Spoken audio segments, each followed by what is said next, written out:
Well, good morning there, um, Odessa First Assembly. Hope you're doing well. I really didn't plan on doing this morning or today for that matter, but been trying to just find routine in all this, and in the mornings, and um, but I was on a been trying to go on a walk every morning, kind of walk and pray, and um, listen to this podcast from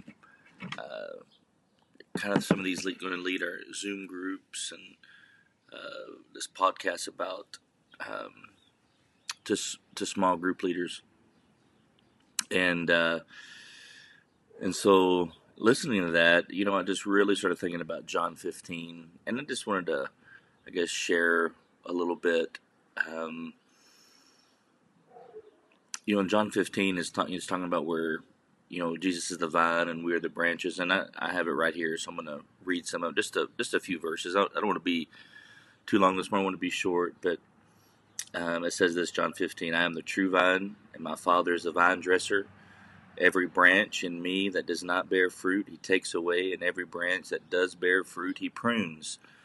And, that's probably, you know, maybe for us to hard to hear when we understand what that means. But even when we bear fruit, those receive pruning. And, of course, the goal to that is to bear more fruit. And,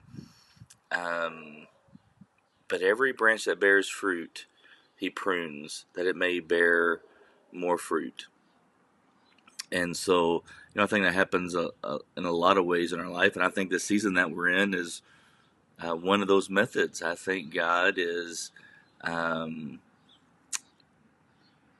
removing, I think, a lot of things in our life that maybe we realize that doesn't matter. There's so much good that I think has come of this. Seeing family units stronger, seeing them come together.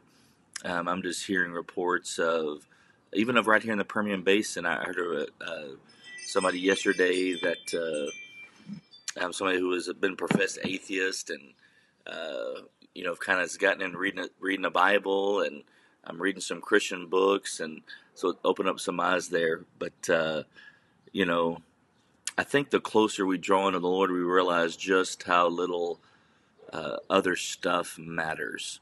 And that pruning can happen in so many ways. I think it can happen through trials and tribulations and difficulties. And I think also just a realization of really what's important. That's kind of what I wanted to get to for a few moments this morning. So I want to kind of move quickly here. But verse 3, already you are clean because of the word that I've spoken to you.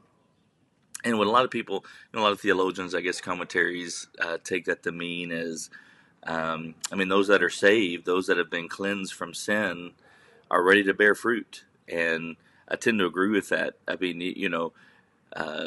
mean, I think some of the greatest evangelists are the barely saved ones, the one that just got saved, the Andrews that want to run and tell everybody. Matter of fact, I think that biblically, I can't say that's a sign of salvation, but I tell you what, when somebody, their life just changes, they're going to want people to know about it. The disciples in Acts 4 or 5, where they say, the Pharisees, the Sanhedrin, trying to keep the disciples quiet, and they said, we can't remain silent of what we've seen and we heard.